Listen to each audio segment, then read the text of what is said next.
আজকে আমরা এখানে বসতে পারছি বিগত 17 বছর প্রতিষ্ঠিত সেই হাত থেকে রক্ষা পেয়েছে একমাত্র আল্লাহ কি করে। তাই আমরা সবাই শুকরিয়া করি আলহামদুলিল্লাহ। তাই আজকে এই সভা সম্মানিত সাধারণ সম্পাদক এবং সম্মানিত আমার সুপ্রি বড় ভাই যে বক্তব্য দিয়ে তারপর আমার সভাপতি বক্তব্য থাকেন, তারপর দু একটা কথা না বলে পাই। দুঃখের বিষয়, কিছুক্ষণ আগে বক্তব্যের মাঝে আমার সুলতান ভাই একটা প্রস্তাব দিয়েছে। আজকে গত মিটিংয়ে প্রতিনিধিপুরে এক চালক আসছিল, তাকে বেমারে যাবে অ্যাক্সিডেন্ট করছে। আপনাদের সামনে আজকে বলতে চাই, ব্যাংকের আর কোনো বিকাশ নাই। আমরা দেশের সকল ডিপো ম্যানেজার মহোদয়ের কাছে বলতে চাই, আজকের এই মিটিংয়ের পরে কোনো কর্মচারীর যদি কোনো অ্যাবসেন্ট দেওয়া যায়, তাহলে কোনো ম্যানেজারের সেই বক্তব্যকে আমরা প্রত্যাখ্যান করবো সকল শ্রমিক কর্মচারীদেরকে নিয়ে। আমি আরো বলতে চাই, কিছুক্ষণ আগে আমার আরেক ভাই বক্তব্য বলছেন মিনজান রোড নাই, আমরা রোডে গাড়ি চালাই, রোডের ইনকাম নিয়ে আমরা ঘরে আসি, আর কিছু হইলে আমাদের বেতন থেকে কর্তন করা হয়। কারণ কি, এই টাকাকে কোনো ম্যানেজারের পাবে না, এই টাকা প্রতিষ্ঠানের টাকা প্রতিষ্ঠানে খরচ হবে, কিন্তু আমার টাকা আপনি বেতন নেন, আর গাড়ি কিছু হইলে আমার বেতন থেকে কর্তন হয়। এটা যাতে আর না হয়, আমাদের সাথে আপনারা ঐক্যবদ্ধ থাকবেন।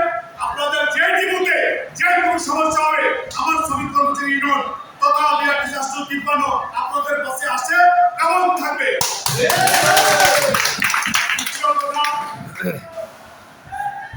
আজুল ইসলাম চেয়ারের সাহেব একটা বক্তব্য দিয়ে গেছিল, বাংলাদেশের ট্রেনিং সেন্টারে যারা ট্রেনিং ইনস্টিটিউট আছে তাদেরকে একটা সম্মানিত গ্রেড হিসাবে ট্রেনিং ইনস্টিটিউটকে দিবে। কিন্তু দুঃখের বিষয়, আমরা কয়েকবার বলার পরও গণমান্য চেয়ারম্যান মার্কেট চেয়ারম্যান সাহেবের উনি কোনো বার্তা দেয় নাই।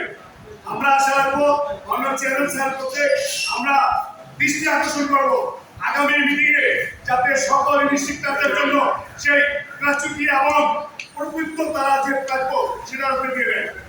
এবং আরেকটু বলতে চাই, আমার নবীন ভাই একটা কথা বলছে, বাংলাদেশে বিআরএসপি একটা প্রজেক্ট চালু হয়েছে, সেই প্রজেক্টে তাদের একটা নীতিমালা আছে, প্রত্যেকটা ছাত্রপ্রতি 7 লিটার করে ডিজেলের মূল্য নির্ধারণ করা হয়েছে।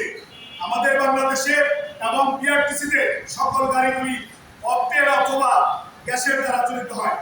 যদি সেই গ্যাসের মূল্য হিসাবে ডিজেলের মূল্য না দেওয়া হয়, প্রত্যেকটা ডিপোর ম্যানেজার মহোদয়কে আমরা এই হিসাব দিতে বাধ্য থাকিব। আপনারা সবাই করবে আমার এই মিস্টেকটা, আর আপনি চেয়ারে বসে টাকা খাবে, এটা খাওয়া দিতে পারবে না। বাংলাদেশের সকল ট্রেনিং সেন্টারে একযোগে আমাদের শ্রমিক কর্মচারী ইউনিয়ন এটার প্রতিকার করতে বাধ্য থাকবে। শ্রমিকের যে ন্যায্য পাওনা দিতে হবে। আমি আজকে সবার সমাপ্তি ঘোষণা করছি। সবাইকে সালাম, আসসালামু আলাইকুম।